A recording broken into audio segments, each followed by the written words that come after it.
Rhonda here.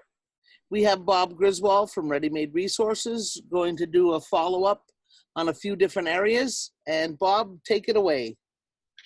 Well, good morning, and it's good to be back here. You know, we do live in very perilous times. We are seeing famine. We're seeing threats of war and war. We're seeing moral breakdown. We're seeing basically all the signs that Jesus spoke of in Matthew, Luke, Mark, Daniel, Revelation, all those things that will be announcing and heralding his second return to this planet to eviscerate the evil that is being done here. But at the same time that we're seeing that, we might end up having to suffer in the flesh a bit. You know, as they say, I'd rather suffer the wrath of man than the wrath of God.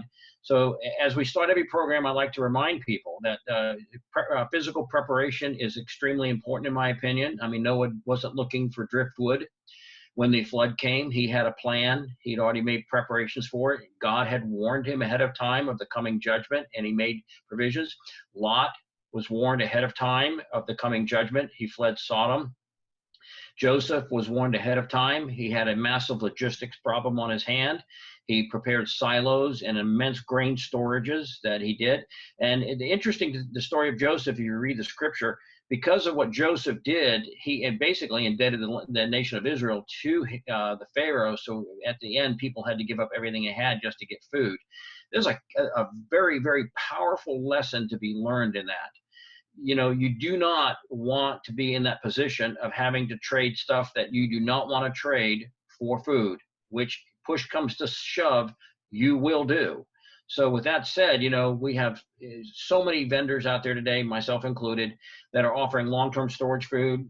You can actually go to the grocery store, and as we talked a few weeks ago about picking up little bits at a time, cans of beans, dried rice, cans of, wet packed chicken, very inexpensively. So whatever your budget is, you can start to do something today to mitigate the threat that when these supplies come in shortages, that you will be ready. As we've seen the floods that have happened in the Midwest, they're just now getting some of the crops in the ground. Some of them won't go in the ground. So we can expect to see shortages.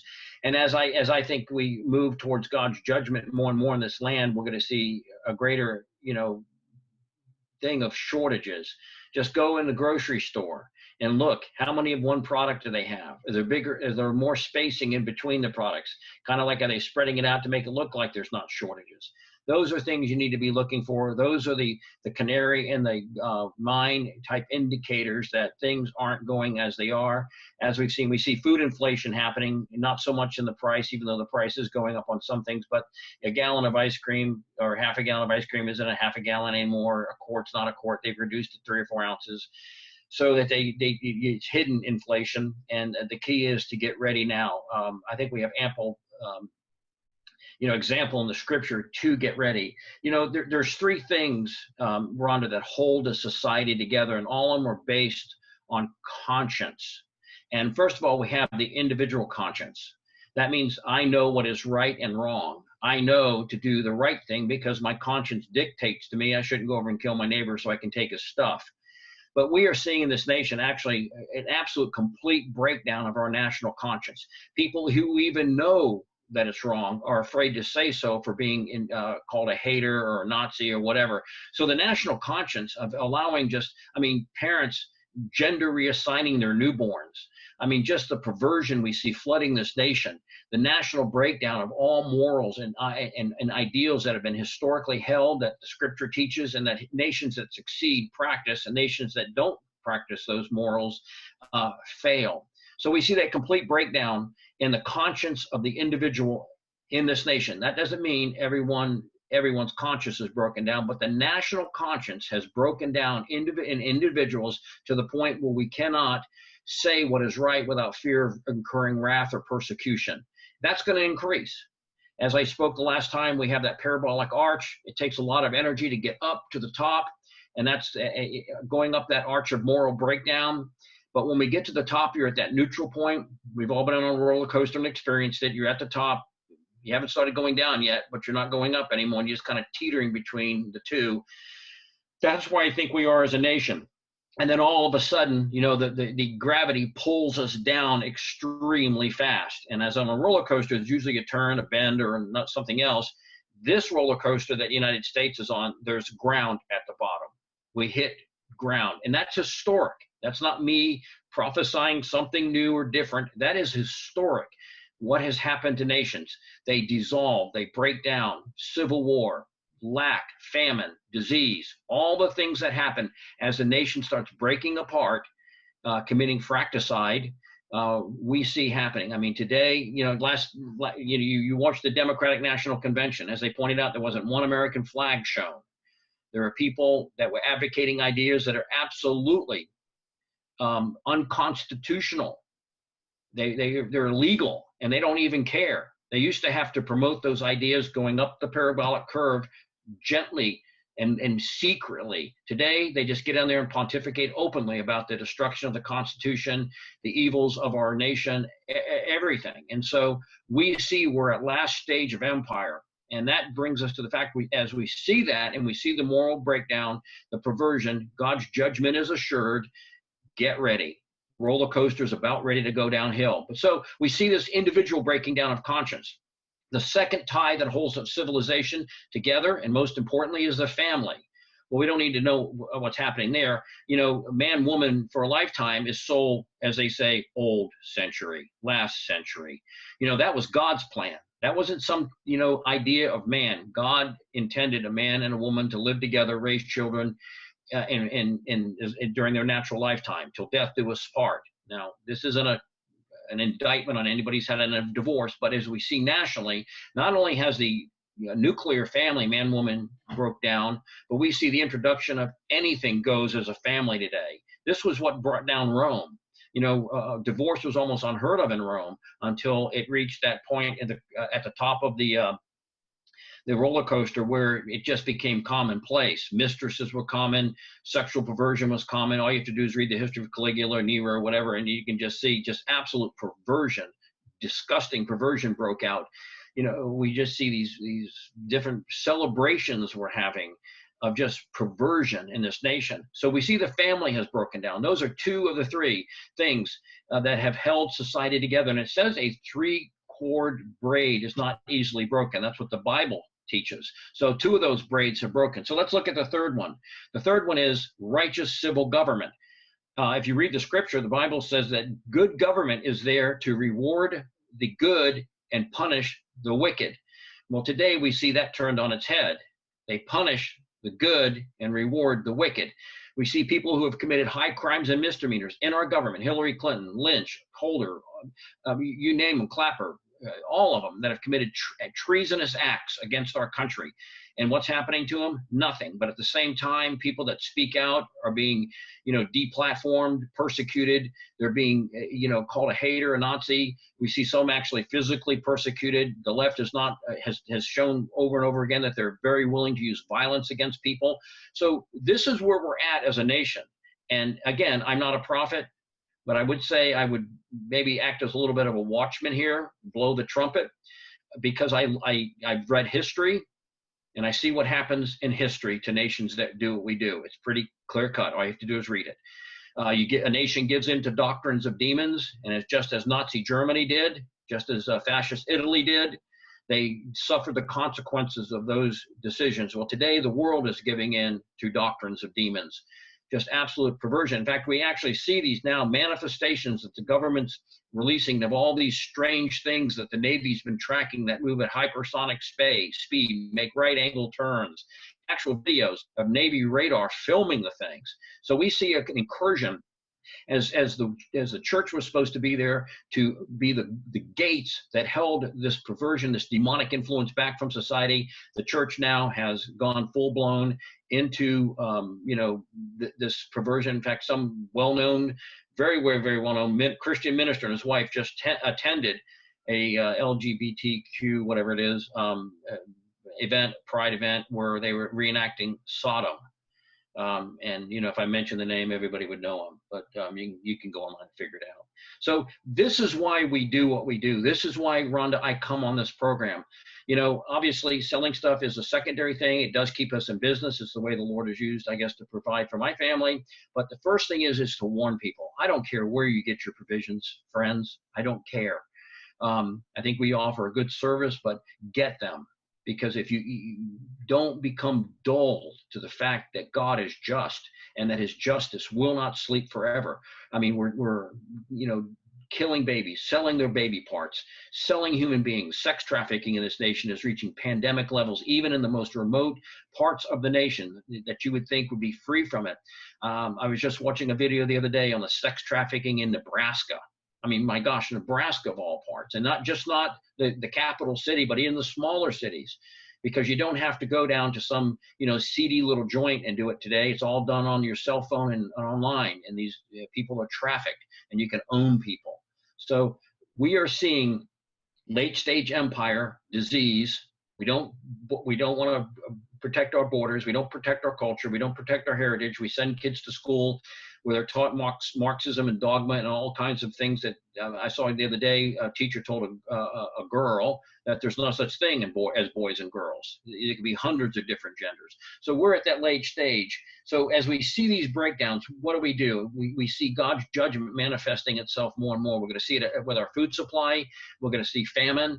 We're going to see disease. That's what the Bible mentioned. And last time we talked about the possibility of Dr. Drew and these others warning of these pandemic diseases that we thought we had eviscerated from the planet, now coming back with a vengeance because people are practicing ungodly lifestyles, ungodly practices. I mean, you know, God ordained sex to be done in a certain way. And if you want to go and do it with every 2- and 4-legged creature, excuse me for saying that, in multiple different ways, you expect to have the judgment of God come. You know, God wrote an instruction manual, just like when I buy a new car. I get an instruction manual for the car. It tells me how to check the air pressure in the tires. It tells me about the oil, the antifreeze, the brake fluid, all those other things that are in there, telling me how to take care of my investment. Well, the Bible is the instruction manual for humanity and how to take care of the investment. So if I start going through the Bible, ripping out pages about things I might not like too much, I don't want to change the oil. That's too much hassle. So I'm just going to rip it out and not worry about changing the oil, not worry about checking the radiator fluid. All of a sudden, the car starts to break down. The machine starts to break down. And that's the same thing that's happening to humanity and to societies right now. We are breaking down badly. So one of the things God says is disease. And again, with this resurgence of disease, God's people should always be warned ahead of time of what is coming. And we can do that by preparation. Noah, Joseph, Lot. You know, it's over again in the scripture, the theme of preparation ahead of time, before the judgment. Put ourselves in the position of safety. And so we're just going to recap real quick, you know, of learning to quarantine yourself, you know, money, mail, anything that comes into your house if you live in a pandemic area or something that comes from a pandemic area is a possible contagion for your family. Like I said, you know, if a guy comes to my house with a gun or some people come to my house, try to do a home invasion, I see them. I can see if they have weapons. I can assess the threat. With a germ, I can't see it. I can't smell it. I can't assess the threat. It just shows up, an invisible invader in my home that's possibly lethal. I mean, none of us ever plan on catching the flu, but we touch something or breathe something in that has the flu bug on it. And how did I get that? Well, because it's a secretive enemy. And as we see these pandemics come again into this country, we need to make sure that we prepare for them. Quarantining ourselves if it becomes bad. As I pointed out last time, people close schools down if the flu gets bad so it doesn't transmit. So you're going to have self-quarantining. That was in the Bible. You remember the lepers in the Bible, Rhonda? If you had leprosy, you had to quarantine them. The Bible was way, way ahead of its time when it came to that because most people laughed at that, the idea of separating people. But they had to separate them so the disease wouldn't transmit because it's transmitted by contact. Same Ebola, transmitted by contact. The flu, transmitted by contact, transmitted through the air. So self-quarantining, learning how to disinfect, learning to break the cycle of hand to mouth, hand to eye, whatever it is, so that we don't, if we touch something, our hands are unsterile. shopping carts, all those things that we you go to, bathroom doors, all that. You don't know how many people have used them, and all you have to do is touch the wrong one, touch your face, and then whatever that was on that, you've got. So learning to break that. That's why I carry decontamination wipes in my truck. They're in my first aid kit. I carry them so that I can take care of those things. If I'm in an area, I can disinfect. A lot of supermarkets today provide hand disinfectant wipes that you can use on your shopping cart. I would recommend everybody start using those wipes. If they don't have them, go and complain that, I'd like to see you put disinfecting wipes out. I know Walmart does. I know, a lot of them do, so that you can disinfect the shopping cart when you get it. Because again, children, babies, mothers, whoever's sick holds that handle, and you're holding the handle and you're touching whatever they've touched. So that's a very popular way disease is transmitted, is through the shopping cart handle. So I would take that into consideration. In your own home, the ammonium chloride is a very, very powerful disinfectant. I know I had mentioned last time people talking about essential oils. Yes, essential oils do work. It's not been tested I feel very comfortable that they work, but there is no empirical testing to show that they do work. I know that a lot of disinfectants carry citrus oils in them, and I think citrus oils would probably be very good against the spread of disease. Probably not as, caustic to the human skin, because I said ammonium chloride in its mixture in a solution is, they recommend don't touch your skin with it, so you'd have to wear protective gloves. So you can do what you want to do, feel comfortable what you want to feel comfortable with, but make sure you understand how disease is transmitted. Make sure you understand how to kill it so it doesn't affect your family. And I mentioned last time about, on low-level radiation, on low-level bacteria, being able to use your microwave oven if you have one to decontaminate your mail. It can be a little dangerous if you leave it in there too long and catch fire. You don't want to do that, so make sure you monitor it just for a few seconds while you're microwaving your mail to kill the bacteria or virus on it. It's very good at doing that. But with that, Ron, I really want to change gears a little bit. You're free to do what you want, Bob. Go ahead. You're free to do what you want. Just go where you want to go. Okay. As I mentioned, we are going to see these judgments increase. What is it? Gravity accelerates. I forgot the exact formula. Gosh, it's on the tip of my tongue. But 32 feet per second. That's it. So it picks up momentum as it starts going down. And as this moral train of ours collapses in our nation, we are going to pick up speed. And I would say the speed are the signs of God's judgment and the signs of the breakdown of society. So not only do we have the famine, not only do we have the pestilence, not only do we have and speaking of pestilence, one thing I want to do is, and Steve Quayle talks a lot about this, is the fact that, we create one or two varieties of a crop. There used to be hundreds of different types of apples that grew in the United States. Now there's one or two. So when a blight comes, it can run through the whole crop very quickly, because there's not the genetic resistance that used to be there with 5 dozen different types of apples, or different types of pears, different types of wheat, different types of corn. Now it's just one variety of corn, one variety or two varieties of this, that, or other thing. So blight will be able to work through those things very well. Right now we see a horrible pig pandemic going throughout the planet, and a lot of animals have died from this pig disease. So we see this manifestation of God's judgment. And one of the ways I think we're going to do, and this is where, again, Steve Quayle was the trailblazer on it, warning America of the judgment of nuclear weapons used against our country. And again, just so people know a little bit about it, I would recommend a lot of research about it on your part, understanding how it works, because we have so many questions about radiation. And with the threat right now that I'm so thankful to God that we pulled back from the brink of war the other day with Iran. We do not need another one of these wars. However, I do think we're going to be inexorably drawn into it. We're so involved in the Middle East now that I think sooner or later somebody is going to do something stupid, whether it's a full-blown nuclear weapon or a dirty weapon. I think something will be used. I do believe there's Iranian assets in this country right now. where they probably have some degree of, making it either a full-blown nuclear weapon or a dirty weapon, and to be used, and all you would have to do is use it, and then all bets would break, be broke down, because the people would actually, fear would grip this nation like we've not seen in a very, very long time. If one nuclear weapon went off, or one dirty weapon went off, it would beg the question, how many more left? And this is why I tell people, if that happens, don't call me, because I won't have any supplies left. Don't call, my competitors. They will not have any supplies left. If you want to go down to Walmart and fight the crowd, all you have to do is look what happens when a hurricane's coming into the area, and you see people down at Home Depot or Lowe's just, basically grabbing anything they can to barricade their house up. The food and water situation would be far worse than the hurricane approaching if a nuclear discharge of any sort happened, whether it's a dirty nuclear weapon. And a dirty nuclear weapon means it doesn't reach visual, mass where it doesn't explode, but you disperse radioactive material over an area just using conventional explosives.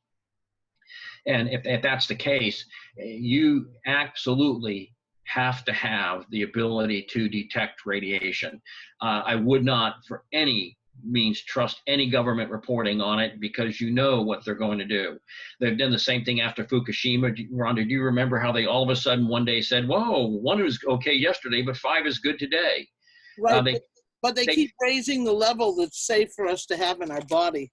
Yeah, and if you read, I've got an article here that was on Forbes magazine. It says, first, the standard disclaimers: every government agency involved with monitoring, the EPA, FDA, USDA, NRC, CDC, has stressed that the radiation now reaching the United States from Fukushima, so this is a few years old, has been at levels thousands of times below the standard health concern.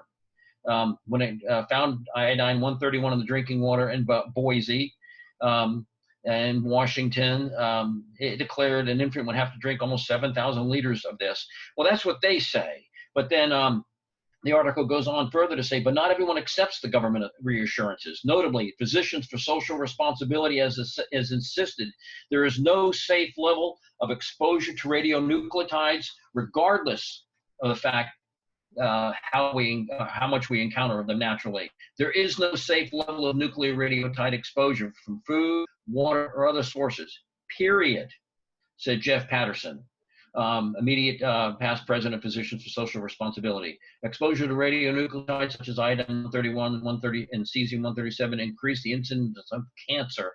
For this reason, every effort must be taken to minimize the nuclear radionuclide content in food and water.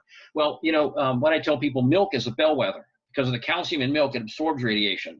So this is the importance of having a radiation meter, and one that measures down into what is called the microsievert level. This is why I recommend getting a radiation meter that measures small amounts of radiation. Those a lot of those old civil defense radiation meters that you can get on eBay or whatever, first of all, don't work. They might circuit check, but they don't work. The ionizing tube in it is not any good, and you have to send them off to get them calibrated to find out if they work. That usually costs a couple $100 to get it calibrated. So you don't want to spend your money on one of those because it's 25 bucks on eBay and send it off and find out it doesn't work and throw it away and have to go get it does work. And second of all, with those meters, a lot of them measure, and it measures such high levels that if you're measuring radiation with it and you're out in the open, you're cooked. I mean, they measure very high levels of radiation. So if you were at Chernobyl, yeah, you could go out in Chernobyl and that meter would read the radiation levels at Chernobyl. But at that point, you're going to die horribly. And I watched that movie, Chernobyl. It was an HBO miniseries, and they were flying a helicopter towards Chernobyl when it first happened. And this, uppity up in the Soviet government told them to fly over the reactor. And the pilot was questioning whether we should do that or not. And the uppity up said, if you don't do it, I'll shoot you.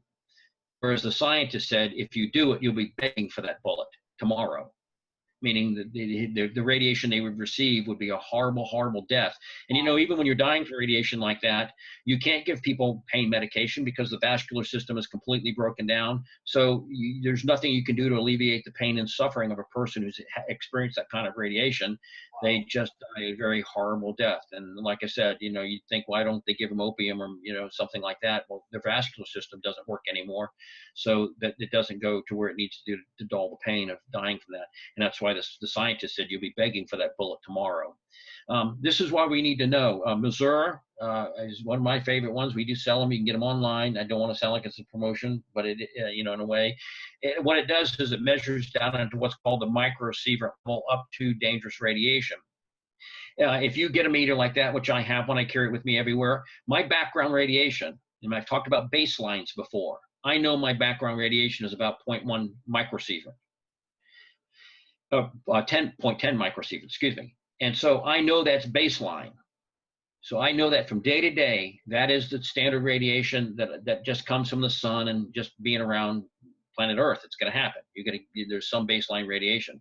But if I was driving and I have that thing set at 50 microsieverts and that goes off, all of a sudden I've experienced a 5-fold increase. Now 50 microsieverts immediately is not dangerous, but something has happened to cause that change. Remember I said when the baseline changes, you want to know about it. So that's why a sensitive radiation meter that has audible alert has the ability to set your alarm rating. So if my baseline is 10 microsieverts and I set it to 50 microsieverts, that way I know if it goes off, something has happened. Then I need to start monitoring it. I need to start making the immediate preparations to get to a safe space. Now, what is a safe space? I mean, really, either get out of its path. You look at the prevailing winds, the radiation is generally going to go that way. Get out of its path, so travel perpendicular to the way the radiation's traveling, generally from west to east. That's generally. So get out of its path, or get into a place that is sheltered. Obviously, if you can't move, if you're shut in or can't have transportation, get into the middle of the house as close as you can with no windows, and close the door, put towel down, maybe a bathroom, you know, if you're starting to measure higher levels of radiation. It might not be ideal, but it's better than being next to an outside wall where, you know, you receive a higher dosage. So that's things you can do. You can also use anything. If you had magazines, paper, you know, whatever, water barrels, whatever, to help block what could come in. So you can, even an improvised safe room is better than no safe room. As we said, there are no safe levels, but drinking milk, again, is something that you can use, because that is going to be one of the first things where it shows up. That's basically, I think, how they discovered the radiation leak in Chernobyl. The Europeans, I think it was Swedish, started realizing that all of a sudden the milk started had radioactivity in it, and then they plotted it from there and found out that there was an accident at Chernobyl because the Russian government didn't announce it. So if you want to check your food, you're going to have a radiation meter, again, that measures down to the microsievert level, and you want to have baseline. So if you know what your baseline is for radiation, and you check your milk and it has a baseline radiation to it, and then all of a sudden it starts increasing, do you think the government will tell you? Well, I guess you maybe have different opinions on it. I think they would try to hide it as long as they could to prevent panic. And I understand that mentality, because if you said there's radiation out there, that's a big word. The R word is a big word. People would panic immediately, and you'd have breakdown of civil government. You'd have breakdown of all these different things, and you know, you would have pandemonium. So if you know there's baseline, then you can quietly do your preparations when maybe not anybody else knows about it, and get ahead of the curve. You know, you can make a choice. You know, that gives you an advantage. You know, they say in a fight, there's no such thing as a fair fight. The fair fight is the fight I win. So, you know, in that area, if you can get ahead of the curve, it's like catching a wave on a surfboard. You know, you can miss the wave and you don't get the energy of that wave. You catch the wave at the right point, you get the energy of that wave, and you ride it all the way in. Others are just, you can look back and see others that missed it. So the thing would be to get ahead of that crisis and know what's going on ahead of time, and then take care of yourself, get into wherever you need to get, and take care of it. Another thing people ask me is about water. Again, necessity of a radiation meter. The last thing you want to do is drink radioactive water. You can't tell. It doesn't turn color, it doesn't smell like anything. It just, you know, it's radioactive, because fallout has fallen into it, and there's radioactive particles in the water. And unless you have the ability to detect it and filter it, you know, you're going to be consuming that water.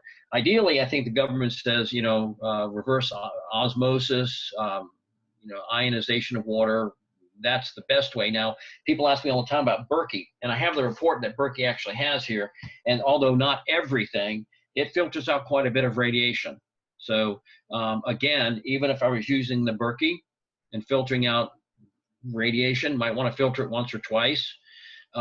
Keep in mind several things. You'd want to check the filtered water for radiation. Don't trust anything at that point. Two, once you filter out radioactive particles, then the Berkey has become contaminated. The filters have become contaminated, and they are radioactive at that point because they have radioactive nucleotides stored in them that have been filtered out. So you want to keep that in mind. You know, depending on the level of radiation, again, with a radiation meter, you could check it. You would want to limit exposure to those, and that happens as far as distance is concerned. You know, case in point, I have an electromagnetic field meter, and you turn a microwave on, and if you're right next to that microwave, that thing really pegs that meter. It means a lot of electromagnetic radiation escaping the microwave. Start moving away. Once I get to about 4 feet, the meter drops off to 0. So if I ever do use a microwave, I turn it on, move at least 4 feet away from it. Same thing with radiation. You want to create that distance. You want to know that safe area. You know, one of the things, if you do buy radiation meters from us, we do actually have a legal testable source of radiation. It's very, very minor, but it'll test the meter. It's $20. And so you can use it and just set it down, and then start moving away from it with a meter, and you'll see the radioactive, you know, contamination drop off as you go distance from it. Again, that's why I said moving perpendicular to the radiation source. The further you are away from it, the less chance you have of getting it. After that type of thing, the ground would be contaminated. At Chernobyl, they had to remove about a yard of the topsoil, actually scoop it off, dig it away, and replace it, because all that dirt had become contaminated. If you look at Fukushima, all you have to do is go online and look at Fukushima. There's actually, it looks like millions of these bags, black bags, that are filled with radioactive contamination that they've just stored at the facility. They don't have any place to put them. Another tsunami that hit that place and washed those things out to sea. Oh, that would be catastrophic beyond all imagination. So all you do is go look, and you can see them. I mean, they're stored out there. A satellite picture of the area picks them up, and you can look at them. It looks like there's millions of them. So with that, again, you know, you want to check your food. You want to check your milk. The other thing you want to acquire is potassium iodate. They're not kryptonite Superman pills. They don't protect you from all the harmful effects of radiation, but it does protect your thyroid from absorbing radioactive iodine.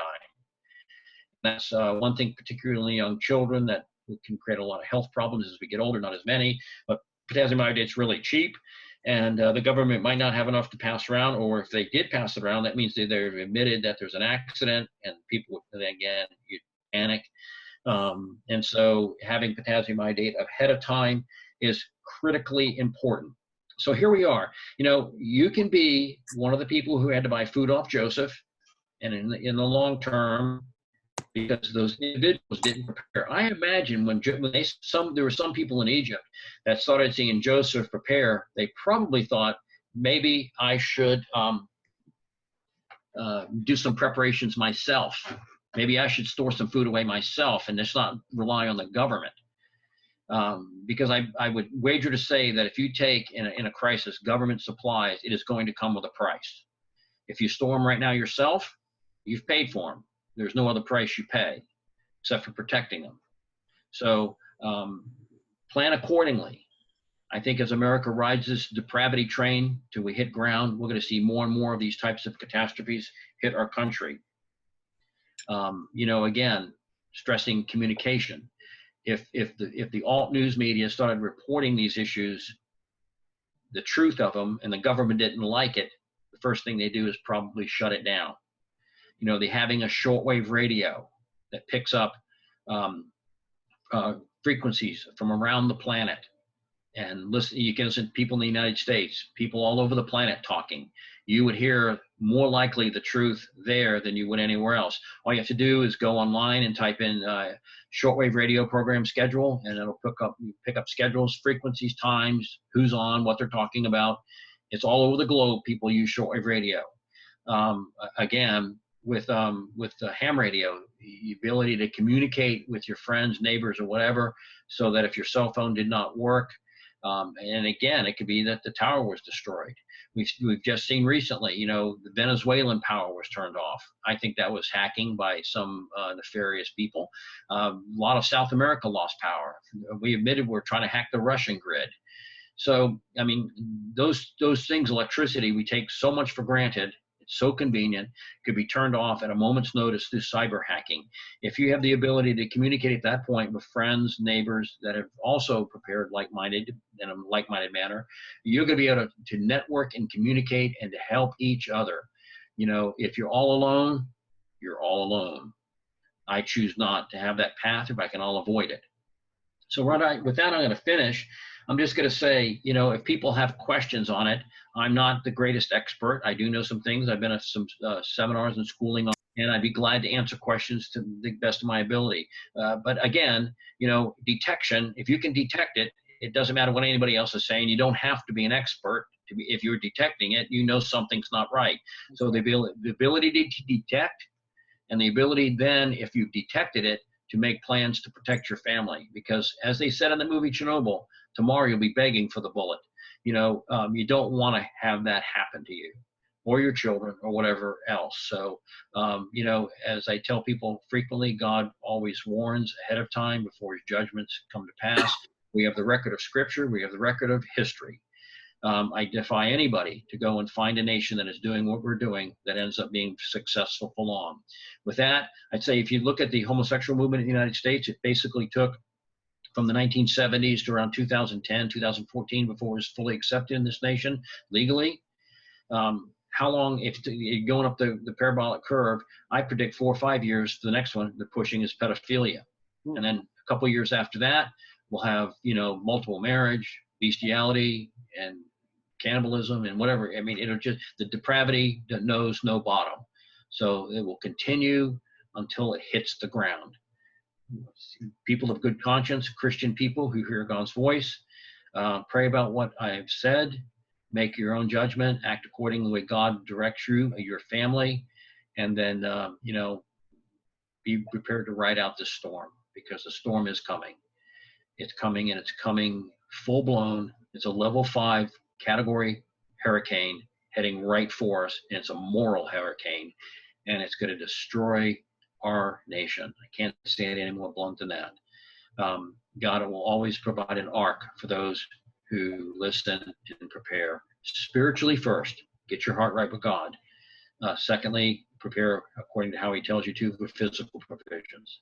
So with that, Rhonda, I'm going to close. And again, readymaderesources.com. People can call me at 800-627-3809, and I'll be glad to help them any way I can. But you want to do it now. You don't want to wait.